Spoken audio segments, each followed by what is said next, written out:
Welcome everyone back to another episode of Motorsport Republica with another special guest, Senna Agius. Welcome. No, thanks guys. Thanks for fitting me in, and no, I'm super happy to be here. So yeah. Awesome, man. Thanks for coming down and another makeshift podcast room, but we're here. So we're just talking about your track day, I guess, testing session with Phillip Island. How's that all going? Yeah, it's good. I leave soon. I've got a Fireblade to train on, so it's perfect. I like getting out a little bit, especially after my break. Like I like to also switch off a little bit. So to come down, there's a new surface at Phillip Island. We'll be here at the Grand Prix later on in the year, so it's good to keep fresh before I go back to Europe and just having fun. So no, this worked out great. So yeah, perfect. Rode me back in, and yeah. That's awesome, mate. So when are you heading back to home base? So you live in Andorra at the moment? I live in Andorra. I've been there for 2 years now. Yeah, I'll leave on the 12th of February. Cool. So what's that? Just less than 3 weeks now. So yeah, my time at home's been short and sweet, but it's super exciting what I'm about to encounter. So yeah, I'm ready to just jump in. That's Oh, awesome. man, that's so good. Going back to Phillip Island, you're obviously one of the first people back out after it's been resurfaced. Super green, the track. Heaps green. Like my first laps, it's almost, I was just scared to lean it over because it just didn't really feel good on my first laps. There was dust all over the track and load of track day guys, so that probably helped it. Like if it was a race day, then you just want to try and go flat out, but with so many people on the track, you could kind of calm yourself down. But as soon as the dust come off, it was like, it's a smooth asphalt, so like the dust was very visible. It didn't sit in the rocks, and it's common on a new track like Eastern Creek. They had the last sector resurface. I did the test there, and you'd go in, and just because it's so green and oily, you just couldn't add lean angle. But after the first session, it was okay. Everyone was kind of panicking because after 2012 with tyre consumption. Yeah, that's right. Of course, when they had to have the flag to flag in the MotoGP. I started to like spin on the first couple laps, and I got some bouncing, and I'm just checking my tyre in case it's enough, and it was okay. So no, it's all good. We did quite a good job at the end of the day there. I had fun.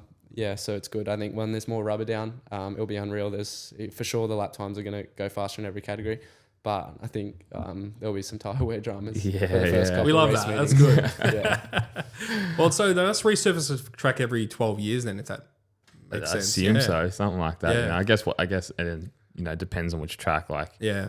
like if you have Jerez or Le Mans, like I'm sure that's going to get Be used more. more than Phillip Island, which might be once every few weeks over summer for track days, and then over winter it's probably pretty dormant. I guess the track cops are battering just from the weather. Yeah, It gets rained on, it gets hailed on, it gets Salt water. Yeah. There's salt all over my helmet today. I'm pulling tear offs. I'm like, didn't know it was oil, but I just remember the no shit. the breeze today leaves like a salt residue on my visor. I'm pulling tear offs, and so the track actually cops it quite a lot, I think. But no, I think this will. I don't think this will be a drama. By the GP comes around, it'll be well on its way, and a lot of the bumps that traditionally at this track are all gone. So Yeah, right. Interesting. big kudos to them. They've done well. So That's cool. I never even thought about the weather, to be honest, like how it affects the track. Yeah, because we're looking outside today and it was howling rain, wind, and this morning it was raining all morning. You don't think about that, but these guys, what time did you start? Early, late morning? Or? I got there at 7 and it like pissed down. Yeah, And then I'm standard. just sitting there going like, well, there's the day gone, and then it just dried like that, and it's just classic Phillip Mate, Island. if Melbourne is 4 seasons a day, Phillip Island's 8 seasons a day. Like it is crazy here.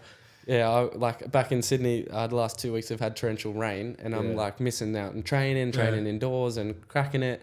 I'm checking all like 2 down unders in Adelaide, and it's glistening sun for cycling in Melbourne. And I've come here in Adelaide, it was pissing rain. Yeah. Today it was raining, and it's beautiful sunshine at home, so I just can't escape it. But, but it's Phillip Island's the worst for it. Well, obviously down for like the GPs last year.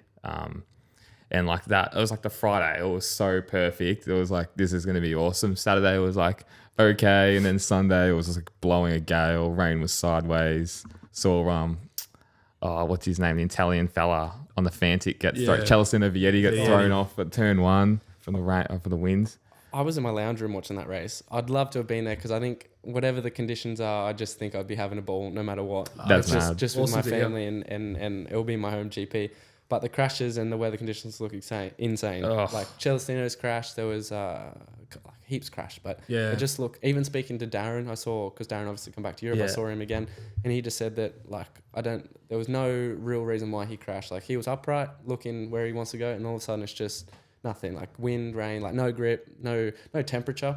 Yeah. And I guess with GP tires and stuff, like understand the wet tire, obviously a wet tire is soft, but then the Dunlop wet, especially with like GP tires in general, a bit harder. It just got not much feel. And when the temperature's not there, it's just and with the wind and the bikes are light, like I think, like Celestino just got like he lifted off his bike. It did. It was nuts. It was right in front of us as well. We were on turn 1 watching it, and we're just like, holy fuck.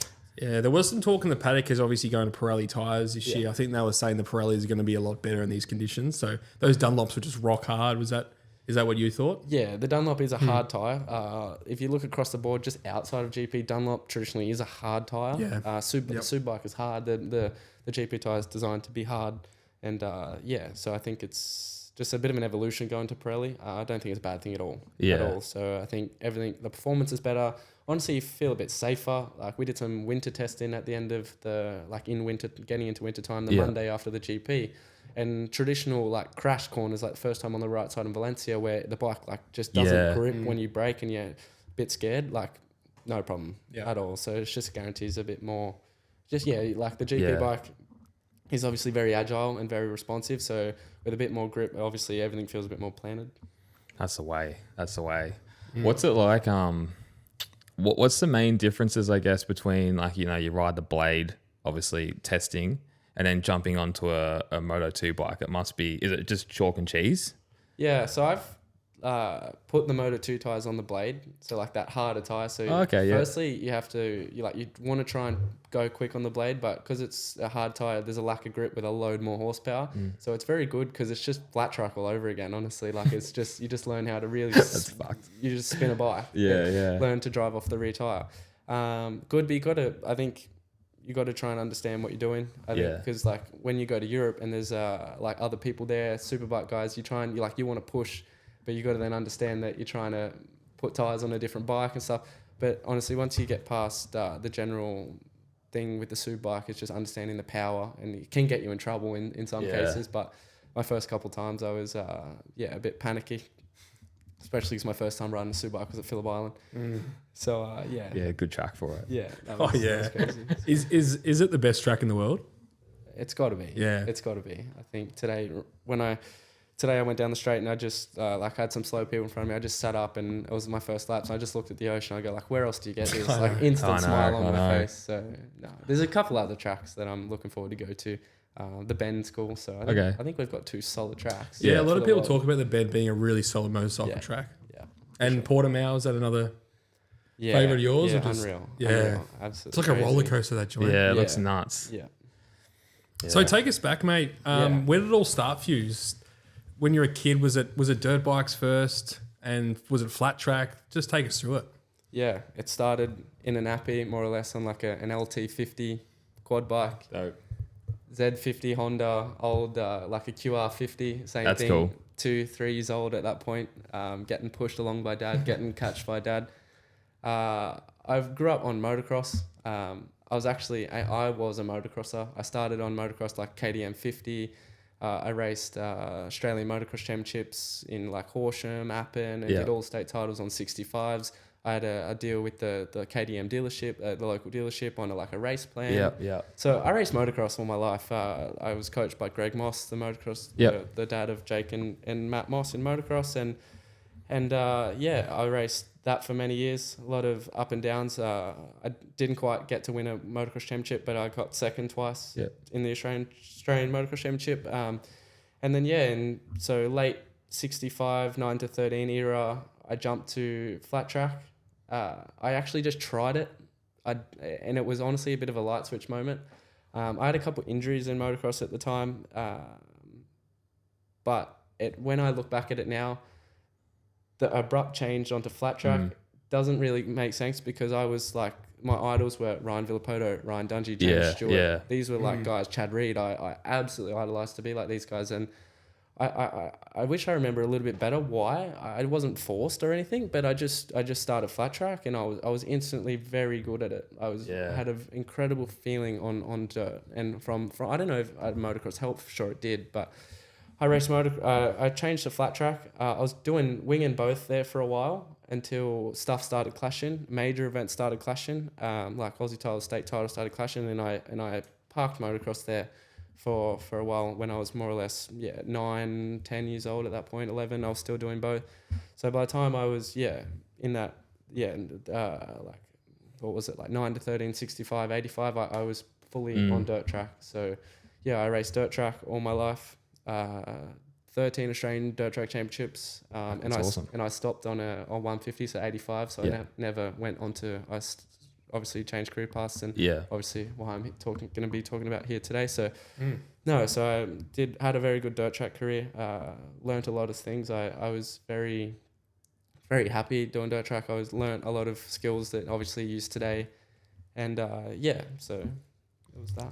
That's it's so interesting because it just seems like everyone starts on motocross. Like everyone we've spoken to starts on motocross, and then they'll either continue with that or they then switch to flat track like you do, and then to road racing, which always seems to be the best background anyway, and like a solid training for whoever's even racing road now. Like flat track is everything. You look at Mick Doohan or Schwantz or Rainey back in the day, those Americans and the Aussies, they were so fast because they could they race flat track, and then they could steer with the rear or whatever it is, light it up. Yeah, so many good road racers can ride dirt bikes. Yeah. Casey Stoner, Jack Miller. Yeah. Casey Stoner won, what was it, like 30-something Australian dirt track championships. So I raced dirt track. I had such good success there, and it's ingrained in my DNA. And I learnt my race craft. I learnt my love for it. So I got to that 11, 12 years old, and I was at that T intersection more or less, where like, okay, so do I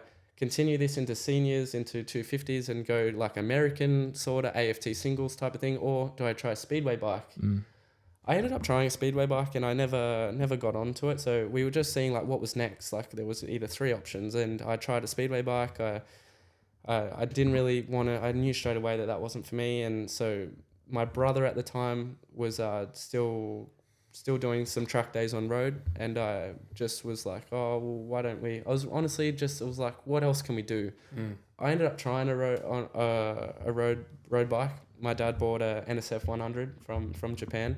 That little 12-inch 100cc air-cooled engine, and again, it was like my motocross to dirt track random switch. I can understand why, because a few attributes I have today is like when I try something, I just want to do it straight away. So as soon as I jumped on that, was like, I want to get good at this, and then that opens up a completely career path. That's the natural way. Like Stoner did it. Like other Australians, Jack the same, come from dirt bikes. So. That was another light switch moment. When I entered road, I absolutely fell in love with it. My brother did it. My dad used to work at a bike shop, so he had a bit more knowledge about it than dirt bikes. So, 2016 was the first time I rode a road bike at Marulan Kart Track. At that time, we were getting my bike serviced by an old ex-racer, first Australian to win the Suzuka 8-hour, Tony Hatton. Oh, yep. He was just the one that if my bike needed rebuilded, my little NSF, he would rebuild it. And this thing needed rebuilding a lot. I rode a lot. So he was just like, oh, so you're riding a lot. And so instead of just, come drop it off, was, oh, I'll come to the track. Yeah. And then he started watching me, and then he wanted to help me. And then at the end of the day, he was excited because he knew I could fix X, Y, Z and go another second faster. And then he kept coming again. And then we joined paths at that point. And he was like a grandfather figure. He's obviously late into his life now. And when he saw what he saw in me, I'm not saying like he thought I was special or anything, but I think it just sparked him again. And it was like another junior doing it the correct way. So we spent a lot of time together developing on my NSF. And it was a very quick turnaround from 2016 to 2017. I went on to like an RS85, like a 125 chassis on an 85. Really structured training. So he would never let me ride on a GP style track because it's such a slow bike. Yeah, gotcha. Sorry. You're good. His philosophy was, why ride a slow bike around? I was like, oh, I want to go to Phillip Island and ride. I want to go to Eastern Creek. I want to do this. I want to go race there with all my mates. And he said, oh, so you're going to go hold this little 85 flat out around 12 corners, and you're telling me you're going to learn anything? So I was riding go-kart tracks on these bikes, just going laps left, drills. So it was a lot of discipline with him. And my dad absolutely we really listened to him. He dictated everything. My dad was quite new to the racing thing, and with Haddo's experience, then you'd be silly not to listen to him. He took Remy Gardner over into Europe and stuff like that. So 2017 was no racing for me, even though there was a championship available. So that was actually, I wasn't racing anything. I wasn't racing dirt track at that point. I wasn't racing a road bike at that point. I was training on road bikes. So I actually wasn't really racing anything. But that quality year of just training is the real reason why I probably got into the Asia Talent Cup at 12 years old on my first tryout attempt. I went there and did really well at the tryout. I was like quite fast at the tryout. So I got into Asia Talent Cup in 2018. Wow. Just over 12 months of ever riding a road bike. And I'm about to go to Qatar and race a Moto2 standard bike in a Dorna supported championship. So that turnaround was quite quick. Definitely wouldn't have happened without that building process in 2016. Interesting you say that, because it's, I mean, at that age, you'd be just itching to ride and win and compete, but so disciplined, and it's probably why you're here today. Definitely. It's really good you can look back at your life like that as well and go, that was a really important time, and then let's move forward from that. 100%. So I went to the tryout. Again, me, Haddo, Dad, we went to the tryout. The third session of the day, I had a massive high side. It's very like that humid Asian weather left patches of like humidity in the track. I've hit one and I've high sided and completely snapped my collarbone. So I'm in the back of an ambulance going to like an outside clinic. We couldn't get in. We couldn't go to the hospital. It was like I had to go to a clinic first. And I thought, I'm not getting in. I said, I've just crashed. I'm devastated. I'm not going to get in. And then we got a phone call when I'm waiting in the ER that night that, if it's possible, can Senna please come back to the track? He's been selected. Shit. So I'm sitting there, I'm devastated, and then 100% happiness instantly. It was like the biggest thing I'd achieved. Pain just went away. And honestly, it was like I hobbled back to the track with my collarbone they do like a selection photo, and I'm sitting there in my half-cut skins with my collarbone all completely in half, and it was on. At that point, it goes from, you've ridden a road bike 12 months ago for the first time, and then you have Alberto Puig telling you that, okay, boys, in 4 months, you need to be fit, like make sure all your training's done properly. And then it's just like it was just the massivest mountain going home that year, thinking that I started watching all the old races and stuff. And I think you look back at it now, and it was such a big thing for the age I was at, and actually my experience. Like I feel like I'm quite a mature person, but I just remember being in that off season, just watching the clock go by. Like I need to start. I want to get there so bad, and I want to understand it. And so obviously I was so nervous going there for the first time and riding that bike and like that track, and it's the first time, like I've been to MotoGP in the paddock, but then a support category, you almost feel included in MotoGP. And so the pressure around that was quite a lot at 12 years old. So the same thing as 2017, we more or less got what the race bike was going to be without the parts that were probably a bit hard to find. Like the suspension was an A-kit suspension. So we just got like a standard NSF 250R, an exhaust, and we just did track day after track day after track day. On tracks that at the age I was allowed to be on. Like I couldn't get on to Phillip Island because you need a road bike license. I couldn't be at the Bend. So Eastern Creek and Wakefield Park, I did hundreds of laps training for Asia Talent Cup. So in 2018 I went to Qatar, and started my stint in the eye of like Dorna started in the World Championship environment and in a Dorna supported Talent Cup series. So definitely wouldn't be here without that opportunity to take me. Obviously, seeing me ride the bike for 2 sessions was obviously a risk on their behalf, and that's 100% kickstarted my career. So I'm forever thankful for that. Amazing. Yep. So from there, Asian Talent Cup, what happened in your career after that? So you had a year there, and then where from to there? So I did quite well in my first race. It was like 6th, top 10. Went to Thailand again, new track. Started struggling, started not knowing what to do, because at that point you don't have a direct person that you can really relate to. It's like a shared suspension engineer. So I just found a couple of difficulties trying to interpret things at that young age. I was very overwhelmed a lot of the time. So He was so young, like very it's just young, crazy. very Like young. they just throw these kids into this in the deep end. in the paddock. It's And no lie that I had a tough year. Yeah. It didn't help. I had a motocross accident at my home mid-year and broke my tib and fib in half and missed 2 races. So there was about 1 or 2 races left, and yeah, I come back and didn't obviously go any better than I started, more or less. So if I started really good, on paper, I ended worse. It's simple as that. And so I didn't get a second year in the cup. So that was, as fast as it was like happiness, it was like it was over before I knew it, and I was feeling a bit empty at the end of 18. I was devastated, I guess. So I didn't get a second year because I think I could have obviously benefited it and had a healthy year and been that bit older and just been around once. So I didn't get a second year, which I think I'm a big believer everything happens for a reason. So you just have to tackle it. So we leaned back on Hado for 2019 and his relationship with the Moriwaki family in Japan. And I raced a standard Moto3 bike, the NSF 250, same as I had Talent Cup, same as what I was training on in the Japanese championships called MFJ JGP3. Crazy championship. The age, there's no real age cutoff. So you have like all the older Japanese guys that want to build 250s and ride, and they can pedal, man. Like that is no joke. That championship. Right. There's a lot of fast Japanese riders. It's where guys like Ayumu, Yamanaka, Kuni, they've all come from. Nakagami. So yeah, that was a good year for me. I did like a builder year. I got introduced to the Moriwaki family, got put under their wing a little. Grew up a lot because it was the time I was moving into about year 7 at school. Yep. I was doing, so Thursday afternoon, I would fly out of Sydney and get to Haneda on Friday, travel to any track, ride Saturday, Sunday. I'd be home. I'd be back on a flight Sunday night, and I'd make lunchtime school in the morning at about 9 o'clock Monday morning.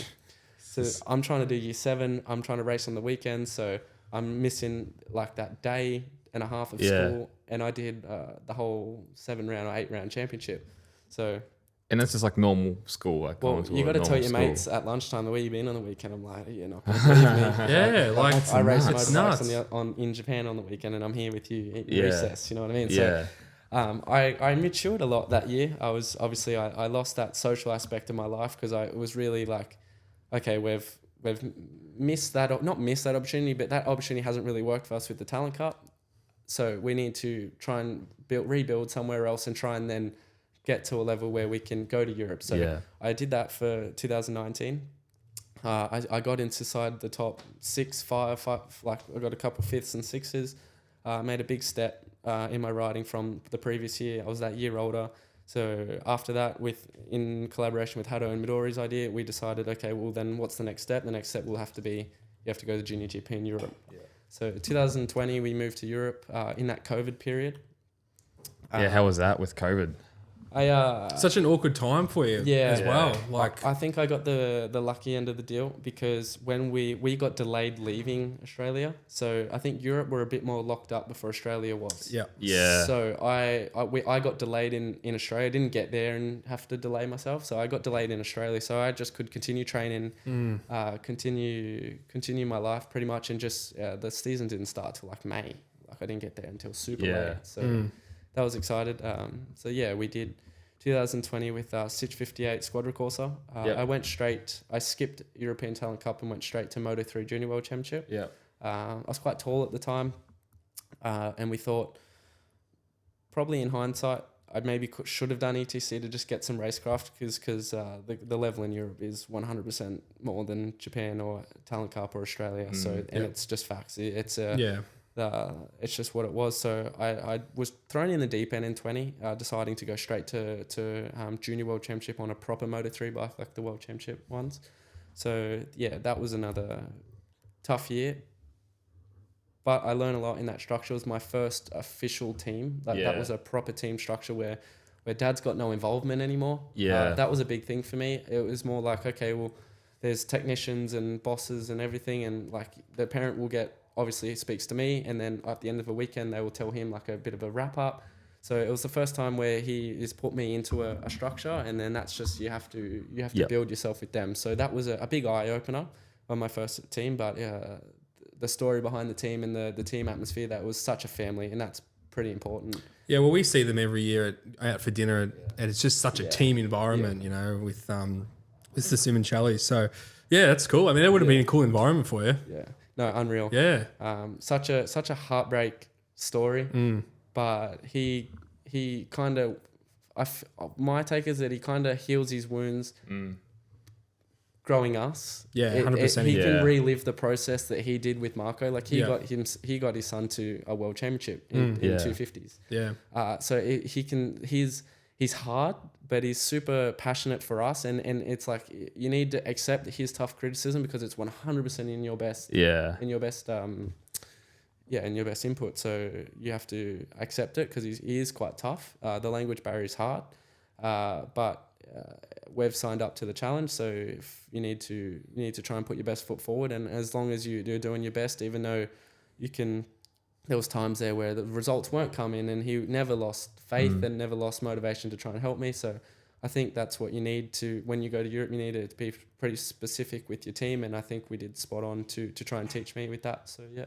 That's amazing. What's the language barrier like over there? Is it hard? Like, you starting to slowly pick up Spanish or Italian now, but... Yeah, I can interpret quite well. When I come over here, I lose my touch with speaking a bit. Not say I'm not confident, but I can get around and do my best.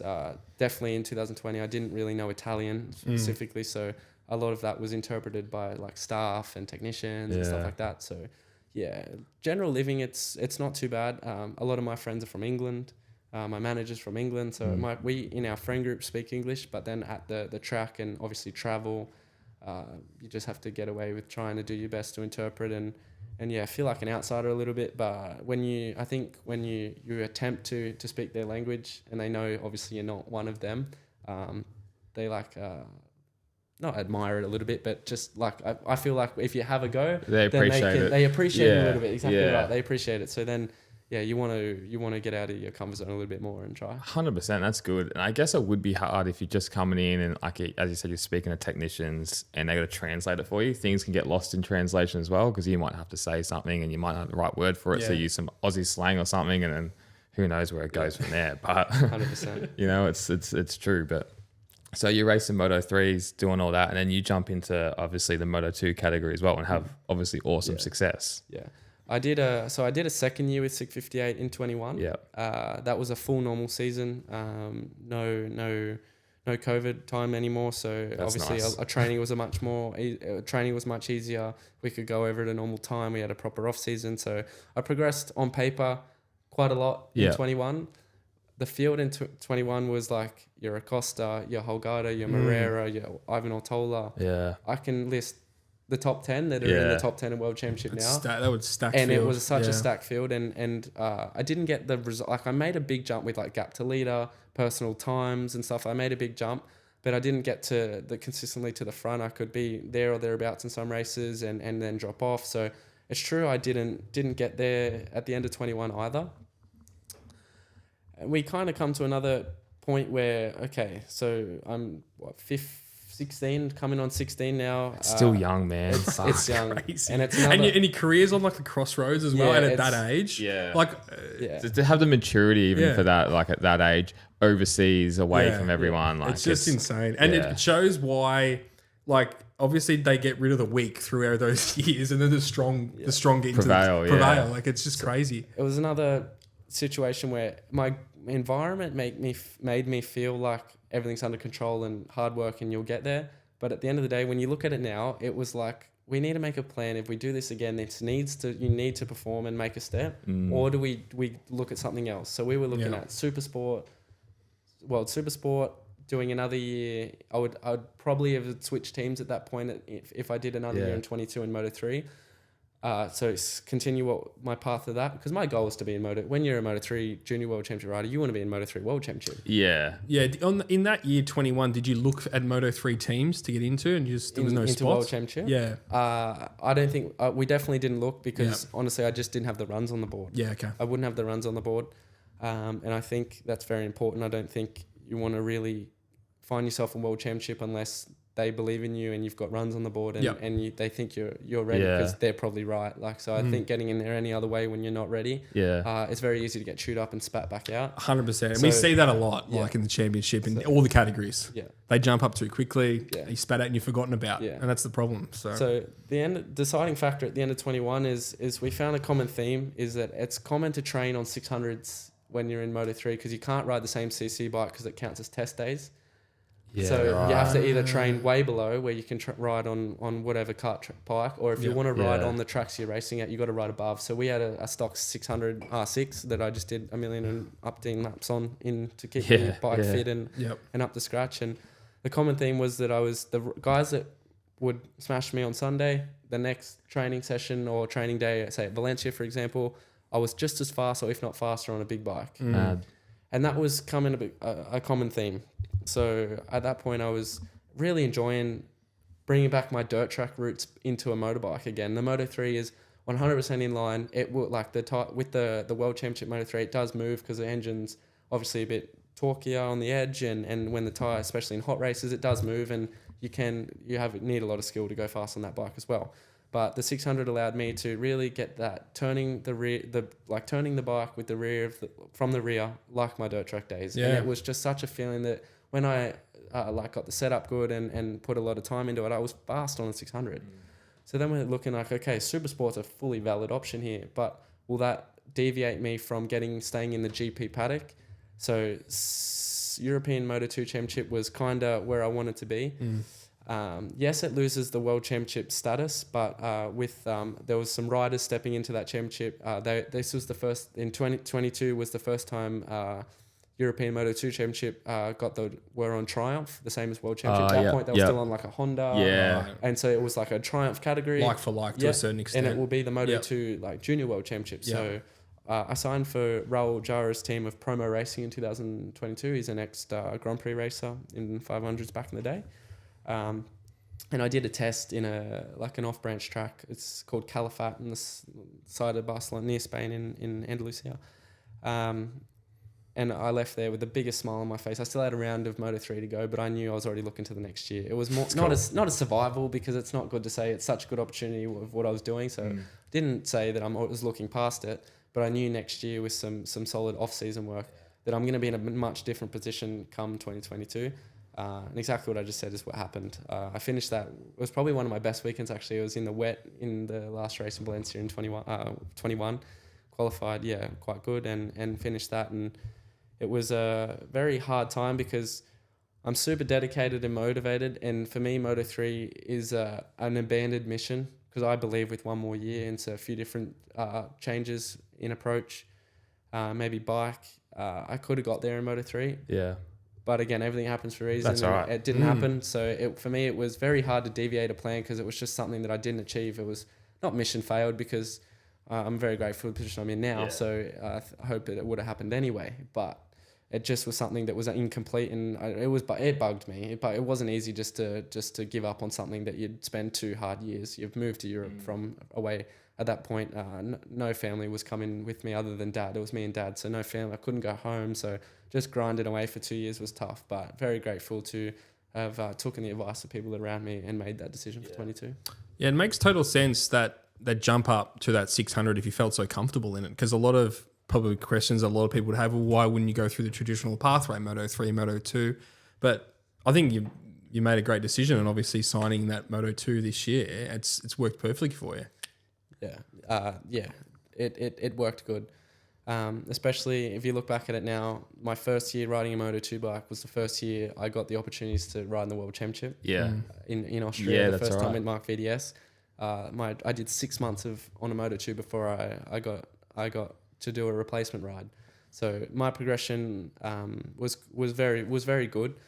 But I did a lot of specific training in the off season on a 600, doing some ASBK stuff, and with my rider coach Stephanie, we were very, very specific with our training and developing. We understand what riding style needed changes. So we did, again, a lot of hard work and a lot of laps in the off season. And when I went there, I slotted straight in. I felt unreal on the Moto2 bike, and it was, not lost a little bit of enjoyment, just struggling and just grinding away, but I enjoyed myself again. Yeah.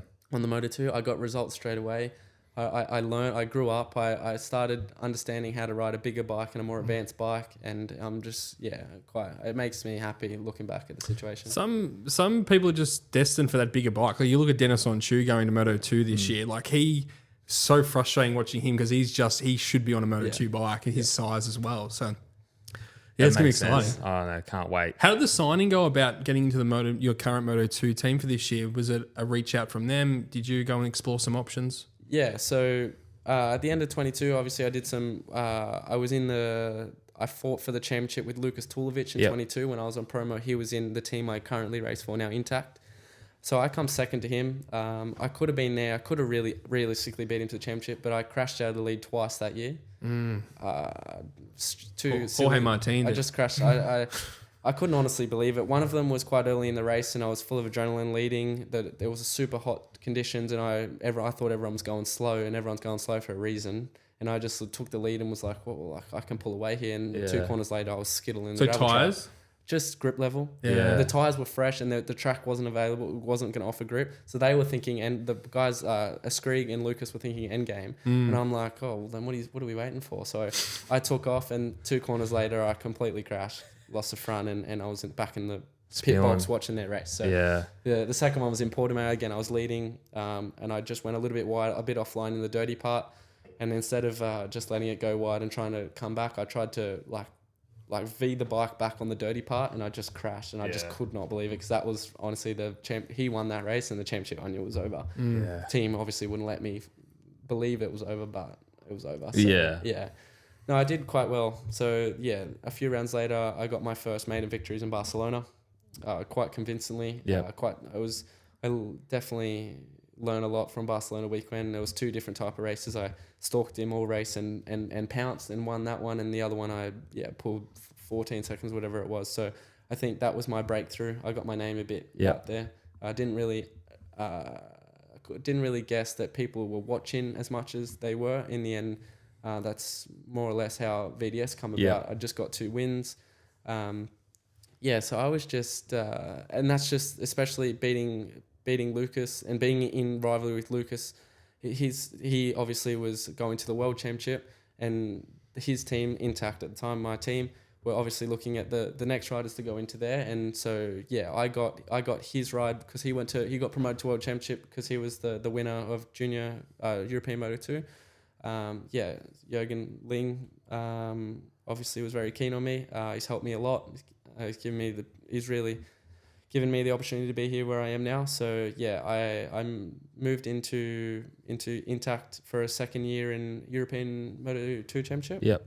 So and had a good year. Good year. Great year. Yeah, very good year. We won the championship. Yep. Another one was quite dominant. But in saying that, exactly what I needed to do to 100% get like a convincing ride, a good seat in Moto2. I think I needed to do nothing less than I did. I needed to develop. I needed to. I couldn't relax at any point, even though when I was winning, was never comfortably. Yeah. But just on a success roll, me and my crew chief had a very strict plan that even when things are good, we're never relaxing. We're trying to go. We're really trying to beat ourselves if we're at the top, and we're never always at the top. But if we do find ourselves at the top, then we can never ease up because just know that World Championship's just that next mountain. So. I developed the level while I won the championship, and I think I've got the ride for next year, and that was the best day of my life. Seeing what I was seeing in that paper copy contract, reading that again was just like quite emotional, really, especially being there with my dad and thinking that it just started just me and him, and then now we've earned this contract, we've got a championship under our belt, and we've been over for 4 years now, so it's taken 4 years to get there. And not an easy road. No. Not an easy road at all. That year after you struggled and as I said, it would have been the crossroads for you and came out on top and it's about relationships as well, building relationships with people and earning those contracts. So you've done awesome. That's so good to hear. Yeah. And it always seems like you got to go through that struggle. You know, you got to go through that struggle. And I think Aussies have it pretty tough anyway because you're going to make that trek over to Europe. Like if you're you know, as you said, you were riding through Moto3 and you don't know what you're doing. You can't go back home. Like these guys can just catch a train back to Spain or France, whatever it is. So yeah, it's different. Talk to us about, because I first heard your name going through, I think it was ASBK when you dominated, I think, Phillip Island one weekend. And I think on the 600s and your wild cards. What was it like wildcarding on that Mark VDS team? Because you did, as you said, was it Austria and Monteghi? Was it Monteghi? No, I did Austria, Italy, Aragon, and Valencia. Shit, there you go. And what was that like? What was it like being in that paddock? Oh, incredible. Even just how the opportunity arose. I was sitting in my lounge room watching Silverstone GP, and Sam Lowe's has an accident in the end of Sector 1. Obviously, you're watching it, you're watching the session, and then it comes up, FP2, Sam Lowe's declared unfit, shoulder injury in the bottom, and I'm looking at Dad like going like, oh, then like who's like that's not a bike that like is that like who's gonna ride it? Like is it what's gonna happen here? And at that point, I would love to have. I was hinting at the idea as the team that I was in promo at that time that if I can start winning, and I said this, I said, can you guys make a bike for Australian GP? And at that point, they were like confident in the idea, but then when they started really looking into it and like, I don't know if it's contractual things of getting grid slots and financial, there wasn't an option. So to do a wild card was on our list. Like I've won 2 races now. I'm second in the championship. I wanted to do a wild card. So yeah, I remember telling my manager, like, is it like how, like Sam's injured? What's the process? And I know he obviously has some relationships around the paddock, and I went out training and I was on my push bike. I'd stopped at one of the top of the peaks in Andorra. Leon rings. He said, "You're riding the bike next week." He said, "You got to go to Lyon." So it's a town in France called Lyon. From Andorra, you need to go to the Ixon factory to get measured, and then you're straight to Austria. And I'll be with you. I'll come with you to Austria. And I'm like, I remember just riding home. I come upstairs and he's like, "Did Leon ring you?" And I said, "Yeah." And he's like, I'm like, freaking out because I just had this conversation with Dad about 2 hours before, and I'm like, almost like not what have I done, like mentioning it because it's 100% what I want to do, but the excitement was just incredible. The satisfaction in that, just knowing that I'm going there. So I was just like a kid at a candy shop on the plane in the airport, like, get me to this racetrack. And I walked into there and my mind just blew, really, walking into a world championship team of that caliber. Big team, that's right. Like a Massive lot of history there. Incredible amount, and I'm so thankful. Big name in the paddock. So thankful to have known those guys. I walk in and Tony Arbolino's right there. Like Gilles Bigot, my crew chief. He was Alex Creville's crew chief when they won the world title, and a massive history there. The technical support, Marina, Mark van der Straten, just incredible. They made me feel incredibly welcome, and I just worked hard to not prove to them, because I had nothing to prove in a sense, but I just wanted to show what I could do. But with the expectation from them, and it was quite good because their expectations were low, so it made me feel a bit calmer. So no, I just absolutely worked my butt off, just was riding alone all the time and just trying to work through technical things and understand and just try and be a sponge, but also try and, like, you have so little time to get up to speed in World Championship that I was trying to take in massive information and then turn it around into performance straight away. And that was hard, and that's what you had to do. You had no time to go home and think about, like, try and go home and maybe do some training, because to ride the World Championship bike was a big difference. How different is it? Very different. At different tracks when there's different tyre allocations, and especially the model of the bike. It's like spec of the bike being the chassis, the swing on, the suspension. So I was just trying to, like, learn off different data and different info and different for example, one thing we don't have is video analysis. You have, like, the Gran Turismo Ghost. So I'm struggling in turn 3. Austria just had a new chicane. I was struggling through, so it was turn 1A, 2B.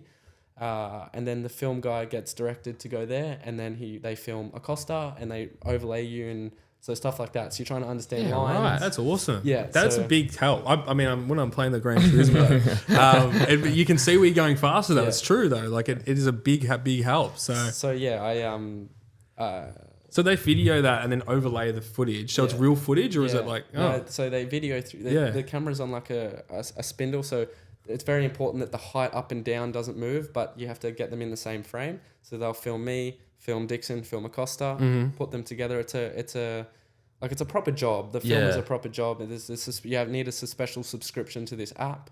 And then they overlay and they put you towards other riders, and you can see lines and speeds and everything. It's just like you have real color, and then the rider fast you's got that grey, like honestly, it's Gran Turismo. It's Gran Turismo. Yeah, that's it's cool. like that, but looking at it from a distance. It's difficult. So this is turn 2. It was 1A. Oh, sorry, 2A, 2B. Yeah. So that's it. Like it just looks like an awkward corner. Yeah. Or really awkward corner. And I reckon you can find a lot of speed in there, as you probably found out. Yeah. I was just not fast through there. Yeah. Heaps of people. It was like turn 1 in India last year. Everyone was running off and whatnot. It was the brand new. Usually everyone's used to, like, lucky I didn't ride the old track, but it's just a straight. So now you've got first gear corners. So That was a crazy circuit. That's straight. Yeah. And then obviously the incident with like Zarco and Rossi and man, Morbidelli and Vinales, like that was one of the craziest things I think we've ever seen. Absolutely horrific. I remember watching that. Like, someone was watching over them for sure. 100%. And like you knew it was bad because then when Vinales, like the bike went over Rossi and kind of went near him, obviously, and he kind of put his hands up like that, and was just like, fuck, that's just, you only do that if it's just like a reflex action, you know, shit's coming at you. So no, it was a good weekend. I was 16th in the race for 2 long lap penalties. What'd you get the long laps for? Track limits. Like a BS track limits. Fucking track Track limits. limits. I was Just on that, sorry, when you get the track limits warning, you see that on your dash, obviously. Well, you know, like when you hit it, you go shit. Like, I've hit it again. Like, what? How many? Are you not count? Like, I know it's 5 plus 3 a warning, or 4 plus. Okay. I don't know. I should know, but I don't. Yeah. I'm like, have I hit it? Have I hit it? And then I see LL on the dashboard, LLP warning, and then I didn't do it for a couple of laps, and I was catching Joe Roberts. And I snuck back on, like I slipped back onto it. And I'm like, oh, does it like that's again? And then I saw it on the board, and I was a bit devastated. But Is it easy? I always find like it would be hard, especially on like a tight track like Saxon Ring, right? Like to look at your dash and know there's something there. You know, There's always something happening. There's no long straight there either. Yeah, that's right. So like on a tight track or something, is it harder to see what's going on the dash, or can you just always see it? No, it's quite illuminated. The dashboard, the Magnan really dashboard's quite big. So, no, we did. I was 0.1 off going to Q2 on my first ever GP. Yeah, it's unreal. So I was 10th off. I was 1 second off pole in P21 on the grid on my first ever GP. So the team were stoked, because it was quite clear that they were really, really looking at the distance to the top in every session. Yeah. It started at just under 3 seconds. I got it to 2, 1.5 in FP3. 1 second in qualifying, and then in the race I was losing up to 8/10 a lap, more or less. So the gap was just looking at my race rhythms, we kind of understood where my race pace would be and where they'd put me to who won. I think it was the 2 Honda Team Asia boys out front. Yeah. And I just finished a perfect introductory. They were super happy with me. I was just still overwhelmed by everything and super happy about the whole situation. And it was something I'll never forget.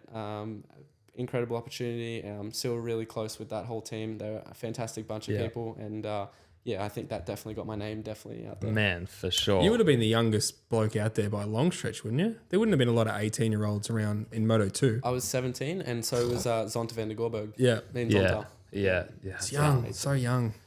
Did anyone surprise you in the paddock? Did you walk in there and anyone was polite or came up to you, or were they all sort of, who's this young kid? Yeah, no, I didn't really have much direct friends other than, like, I know Jack, for example. So when Jack saw that I was in the paddock as another Aussie, it was just like, I was telling him how nervous I was, and he was like acting like, he's like, what are you got to be nervous about? Like, you're riding a motorbike. And I'm like, oh, okay. like I'm very, I said to him, I said, all these blokes I watch on TV, and now I'm rolling out a pit lane next to them. Like it took a while to become normal, but once it did, they just become dots. You're just there to beat them. And you want to, when you look back at it, it's such a big thing. But at the end, they just become competitors and references, and you just want to beat them straight. It's as easy as that. So yeah. What are you most excited about this year? What's really like on your mind? Is it a track? Is it the competition? Like what's really getting your juices flowing? I'm looking forward to the process. Like I want to start, I want to see my level, and then I love the chase. I love getting better. I just want to see like whether I slot in, like I'm very optimistic. I don't want to put any expectations out into the world at all. I have internal goals 100%, but I want to get stuck in. Like I'm enjoyed being home, but I just want to go wherever it is. Like I'm sure I'm going to experience it all. I'm ready to experience them all. I'm in good shape. I'm feeling good in training, and we had a good test. So I just can't wait to just climb that mountain as such, and just try and do my best to achieve what I've internally set. So that really, really excites me. I'd love to obviously achieve results in my rookie year, be rookie of the year is a massive thing on my mind. Yeah. But I'm just the team environment I have, the opportunity that's around me this year, the structure feels really good, and it's just super exciting, the whole thing. So I'm just ready to honestly leave no stone unturned to achieve what I'm set out to achieve. Yeah, energy's so good, mate. Like it's just you're rocking and rolling, you're ready to go. So. I can see you just like itching, ready to go. Yeah, get me on a plane to Europe and get me on a bike. Seriously, you got to know when to relax. You got to know when to switch off, and you got to know. I'm not going to tell you what to do. What's Darren Binder like? He's raced in all 3 categories, hasn't he now? So like he's going to be a great teammate to sort of lend off, I suppose. Yeah, me and Daz are close. We live near each other. We're about 2-minute drive between each other. Yeah, in Andorra. Really, so I train with him. I know him away from the track, and so now being my teammate, the vibe's good. Oh, that's great. You couldn't think anything better. We're friends. So I think in a team aspect, the team have seen that, and they can't want anything more. Yeah, because for sure he's going to be a competitor, and I want to beat him with all my heart. But I'm gonna just like anyone you want to beat. It's no different.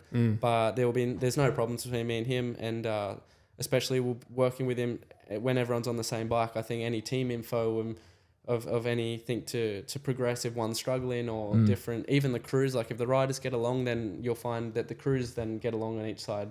So I think for a team aspect, it's super healthy. It will be a super healthy vibe. So I'm looking forward to it. So, and I think he's quite the opposite character to me. I'm quite like not saying he's not dedicated, but he's very good with managing his energy. Like he can switch off instantly. He's a bit more relaxed. Even though how bad things are going, he seems to be able to switch off and see the fun in things. So, and I'm maybe a bit like my energy really stops on Sunday. I never really switch off. I can, obviously I'm much better now that I'm a bit older of doing that. But definitely a bit more of a serious vibe comes from me. So I think he can get a laugh out of me as well. So I think it will help each other. That's mad. Yeah. That's cool. Yeah, your energy is definitely there. It's it's just amazing. It's so good that we've got, Aussies in the paddock and like more people to support.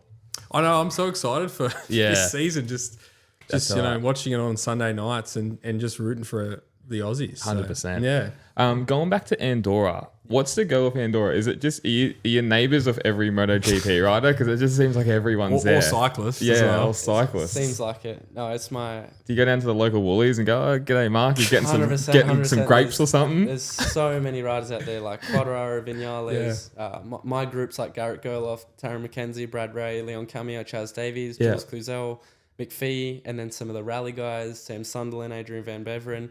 That's crazy. It's so crazy. What a cool place to just live. And it's so crazy because you get to be humans with them too. Yeah. And everyone's such a high level caliber in their respected sport, whether they're pro cyclists, they're Dakar champions, MotoGP world champions, superbike riders, and we can all just be normal together. And that's actually really cool. We train most days, everyone together in different sports, whether we're doing mountain bike, cycling, trials, enduro, anything, or we're just going and have dinner. We can just all hang out together. And I think when you have mates, obviously in the same, your environment obviously creates you, and your mentality comes from obviously the time spent with the energy around you. I would say. So everyone's working for the same goal. Everyone's very respected in their own discipline. So it's such a good environment to evolve, being around people like that. And I wouldn't trade it for anything. Yeah, I remember watching. I'm a big cycling fanatic when Tour de France comes around, and I remember watching a couple of years ago. I think they finished the stage in Andorra, and just that place just looked magical. You know, like it must be obviously coming back to Australia, your family and everything, but it must be an awesome place to live. Yeah, for me, it's if I'm not riding motorbikes, I'm riding my push bike. I would be a professional cyclist if I wasn't doing this in a heartbeat. So to watch the Giro Italia go past my driveway more or less this year was just insane. Got to meet a lot of pro cyclists this year, and and understand what their lifestyle is about, and that's a massive thing away from motorbikes for me. So and I get to train at altitude, and all these professional cyclists around me. I love it. It's the best way for me to switch off. Yeah. Yeah, and the mental aspect of it as well would be a massive thing. Those cyclists are the best athletes, some of the best athletes in the world. Yeah. Like that's they're 3 legit. week. That 3 week test for the Tour de France is just legit. Like it's just nothing else like it. With cycling, I was going to ask, obviously so many motorcycle races train in it, whether it's motocross or enduro or supercross, MotoGP, whatever. What's the benefits?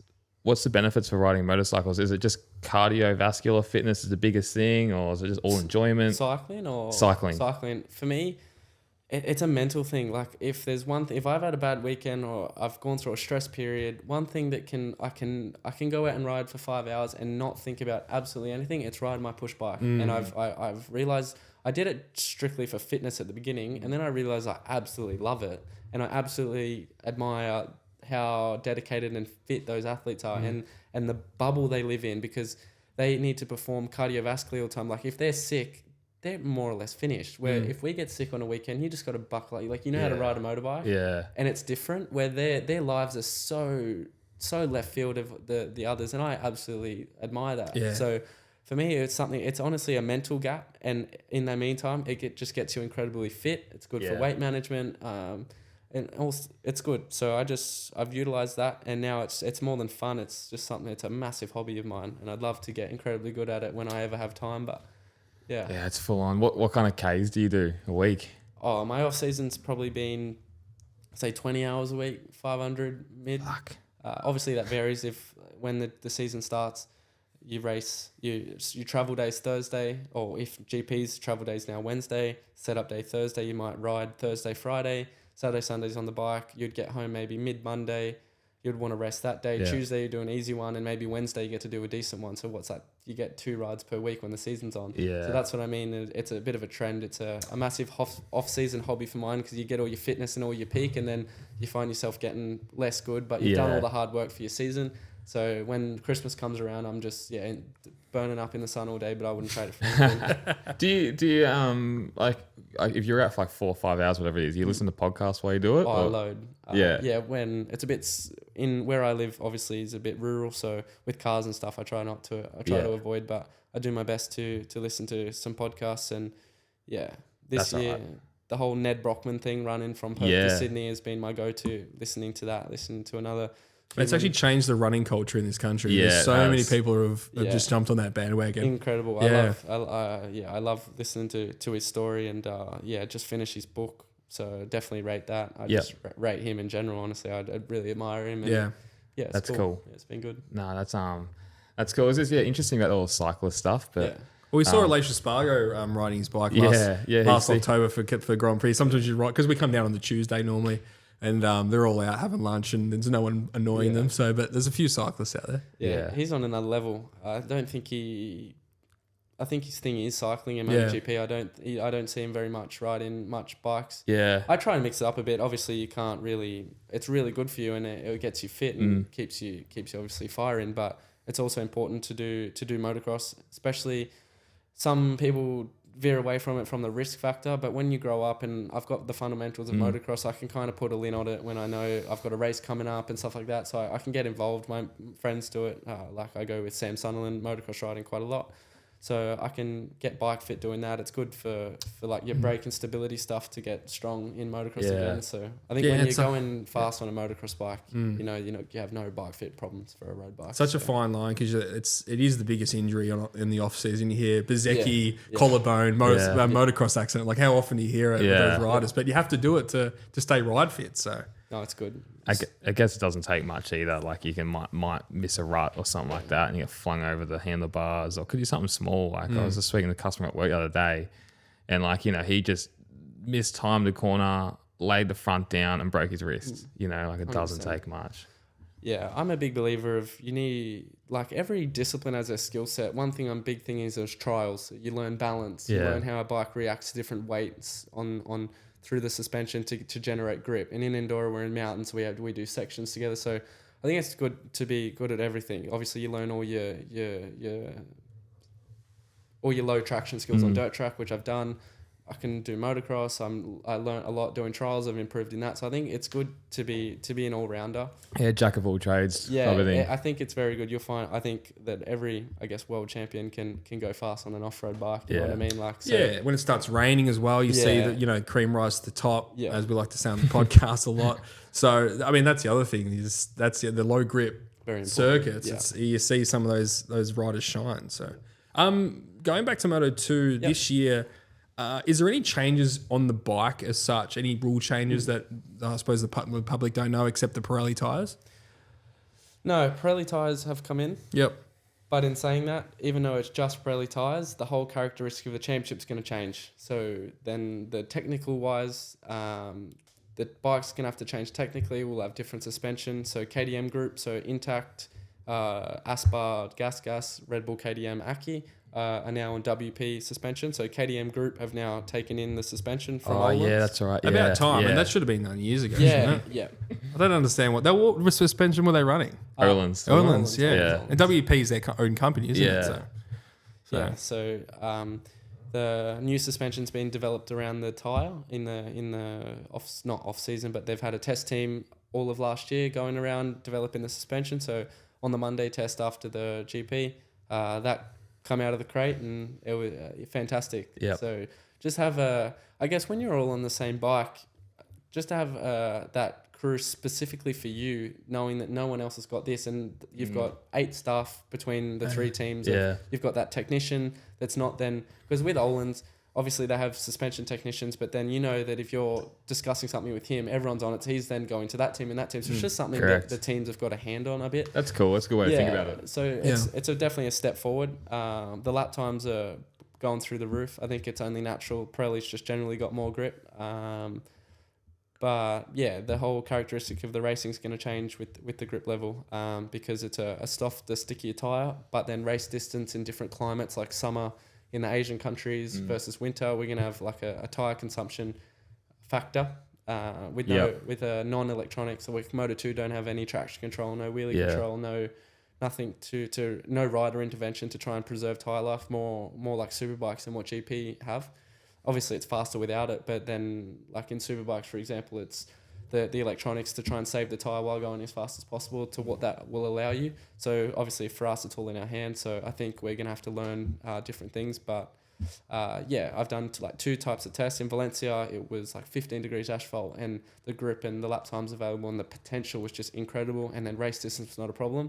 And I've done 60-degree asphalt test in Barcelona and 2 laps and the tyres triangled, and that's 2 laps without thinking of the tyre, just going. Yeah. And then you've got to realise you've got to do another 18, and I regretted it. So I did a race simulation, and obviously I hope that's not what's going to happen in the future, but you definitely learn. So What's the biggest, like with these Moto2 bikes, and we'll ask Jacob this about with the Moto3, what's the, like for a race weekend, what can you change the most for setup? Is it like mainly suspension you're playing around with? Because I know you don't have heaps of electronics or any, but is it just suspension? What is it? I think the GP bikes, there's a small window, but when you arrive like with different teams and stuff, there's a window that they give you. So it's not like you need to create where the window is. Like a professional team obviously puts the bike where they know it mathematically works with a chassis program and stuff like that. So when you jump on it and you ride it to its potential, I think that the thing is when you are off the pace on a GP bike, it doesn't like it. And the one thing that was quite clear, even when I jumped to VDS, that the bike in the setup is meant to be ridden good. So when I jumped on the VDS bike, I didn't feel good on the first session because obviously Sam's an established rider. And once you actually push more into the bike and get to the limit of the bike, that's when it starts working and you regain confidence. So I think you need to quite, like, I wouldn't say commit, but you need to be in tune a lot more with the GP bike rather than production-based bikes like Supersport. They're a lot more forgiving. So the harder you ride it and get used to riding a bit more on the limit, the bike comes into its own. And that's when you feel that you're maybe out of control as such or on the limit, it's where it's just entering. what the bike's capable of. Yeah. So yeah. It's like a race car, same scenario. You have to drive it to its limit to get the full potential out of it. So the setup wise, it's like for me personally, we did we did a busy testing schedule, testing a load of stuff and different setups. And once you find that base, at the end, what worked for me was honestly just looking in the mirror. Everyone has the same bike. Yeah. Everyone's more or less in the same window. And at that point, when you know that, it's not different manufacturers, so you can't blame an off weekend because of your brand, and that just doesn't work with your brand. Mm-hmm. We don't have that, so that's a big factor. So as much as you can adapt in any situation, whether things are not going good technically, it definitely is an advantage to have. Yeah, there you go. It's interesting. It's good to know. All right, we've got some fan questions for you. We do this with every guest. Again, sorry we can't get to all of them. We had heaps, but we've picked out 4 for you. All right, first one. Are you ready? Yeah. Start the clock. At Robox92, standard question. I was waiting for this one to come up. Were you named after Senna? Yeah, my dad was a massive fan. Yep. Not just only because of his successes. He was a really big fan, so he understood the mentality of Anton, the technical ability, and honestly just him as a human. My dad was always telling me that he was just not like in awe of his ability to use just the ability of his skills pretty much. And I think he originally wanted to actually call me Anton, but one of his friends called her son Anton, so then he got the last name as Senna. So yeah, no one has it. It's a bit of a shock. Like in school, it's a bit of a pain in the ass, getting Sienna and all sorts of stuff. But, Yeah, they wouldn't understand the meaning behind it. Not at all. And then, But as you grew up, everyone would be like, "That's so cool," 100%. and all the old blokes would be like, "That is awesome." No, Yeah. I've got a name to do. I need to get there with the name, so to keep pushing it. So 100%. Yeah, pressure's on, mate. I wouldn't change it for anything. We always talk about like races names, like and Senna Agius. That seems like a racer's name. Yeah, definitely. We had with Daniel up in Wollongong, and we're with one of his cousins, buddy, uncles, cousins, sisters, brother. There was heaps of them. And their last name was Sant'Angelo. I'm like, he's a world champion. That last name. Sant'Angelo, yeah. No, I love it. You need to do like a Senna tribute helmet for Phillip Island or something like that. That would be cool. That'd be cool. Or if there's ever like a Brazil Grand Prix in the future, I would 100% bring it out. Man, imagine that yellow helmet. I'll buy that. Moreira did a tribute helmet this year. Yeah, I think I remember seeing that. He's I remember Brazilian as well, yeah. so no, it's something up my sleeve. It has to be one of the best looking helmets of all time. That Senna lid. Oh, yeah. Has almost the most iconic, I reckon. Most iconic, definitely. For sure. All right. At John Newcastle 7, how are you finding the Grand Prix paddock? Is it a big step up from junior GP? After my first wild cards, yes, but I've done 7 now. So I think you get used to it. You get used to, like I mentioned previously, you get used to racing the guys that you've idolized, and they just become different competitors. I think when you slot in and you understand your level and what you need to achieve, then it just becomes the feeling of every race, any championship you do. If you're performing, if you know where you need to improve, it's not until you kind of disconnect and understand where you're at and it kind of hits you and stuff like that. But I think it becomes any normal competition, whether it's racing or what, when you get to a level and like you're excited about it, but then it just becomes the job that it always has been. So no, I'm quite used to it and yeah, ready for the step. Love it. Yeah, the That's mentality's amazing. Yeah, we definitely don't have that. That's all you. That's With the definitely- name Senna, I mean, Yeah, you sort of have to.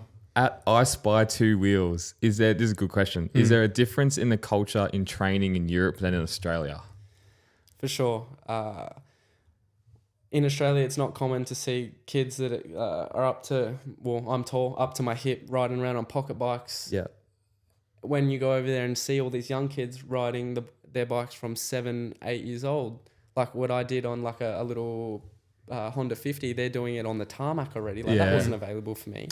Yeah, I mean, there's that changing now. There's a load of them. Yeah. Yeah, there's The Avales. Australia is building, and it's super Yeah. good to see. Whether it's Maxwell doing his thing in Melbourne, Cudlin doing his Motorstars thing that I had a little bit to do with riding my 12-inch bike, OJC, Asia Talent Cup. But just when you get there, the level and intensity from these young kids is so impressive, and you can understand why motorsports got so many Europeans in it. They've got a head start. I don't want to make excuses, but they 100% have got a head start into the mentality. So it's just a much bigger. I think we're so far away and we're so secluded that it's just a much bigger thing in Europe. So there is a big change, but Australia's catching up, and it's good to see. Yeah. The other thing I heard is in Europe, I mean, there's so many more availabilities to just go onto a track and ride. Yeah. Where here it's like closed for some days. Yeah. Some days it's open, then it's too wet, and it's like whether you want to ride in all conditions, but if it's sunny 250 days of the year,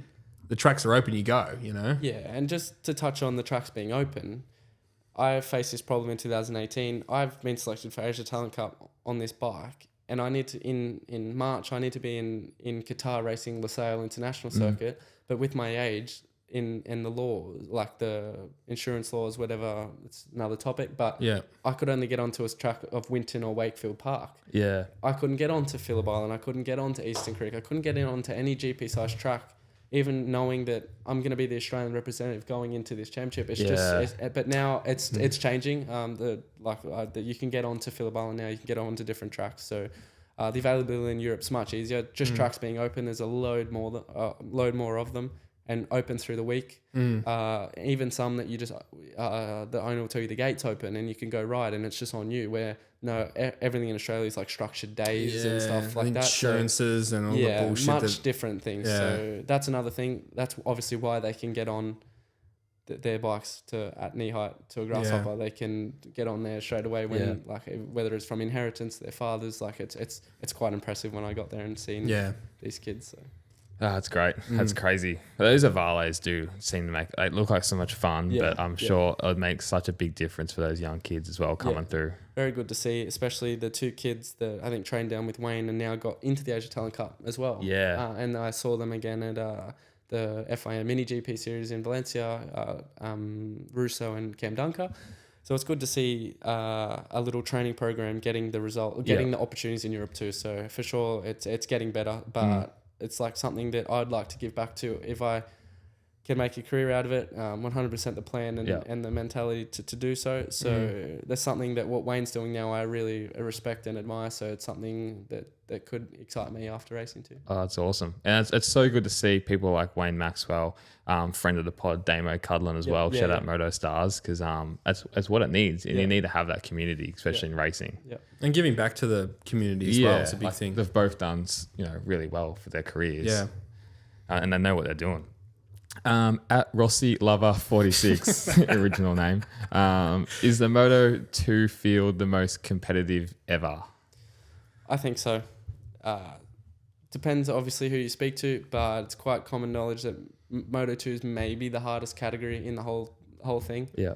It's the control bike, control engine, control chassis. Really, back to the looking in the mirror thing's a massive part. So it's definitely, I think it's the strongest ever. Fermin and Acosta pushed the bar really high last year. It's on form definitely with these new tech specs, opening up a bit of a new chapter for us to adventure. I think the level's going to get harder. We're going faster. We're pushing even more than before. So I think it's going to be very interesting, and 100% it's getting harder and harder.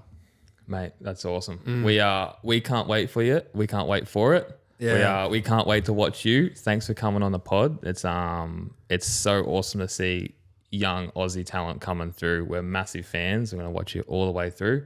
We'll make sure we catch up in Phillip Island. And before we leave, we've got a little bit of a present for you that we do with everyone. Oh, cool.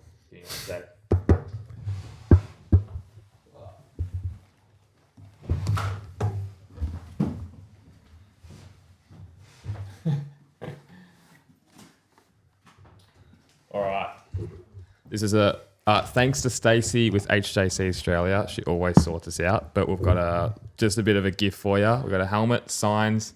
Watch those signatures. They're going to be famous one day. Right. Thanks. To say thanks for coming on the pod, mate. We really appreciate it. We know your time's limited, and we've also got you. You can give that to your old man. Oh, yeah. He'll be happy. Oh, wow. No, he'll be very happy. Motorsport Republica air freshener. Sick. Or just a t-shirt. You can wear that over your leathers, mate. 100%. Yeah, when you get your first win, wear that over your leathers for us. Sure. No, I can't wait, especially for the home Grand Prix coming. It's obviously super late in the year, but 100% a highlight for what's to come. So Yeah. family and friends and see everyone. I can't wait. So hope to see you boys there. Yeah, we'll 100% you will. hopefully we'll catch up over the weekend. Yeah, at for some sure. stage. Yeah. For sure. But awesome. Really appreciate you coming on. No, Good luck thank for the you. rest of the year. Cheers. We're going to be cheering on. Yeah. And we'll see you back in Phillip Island. Cool boys. Awesome. Thanks. Thanks. Thanks, guys. Thanks so much. Cheers.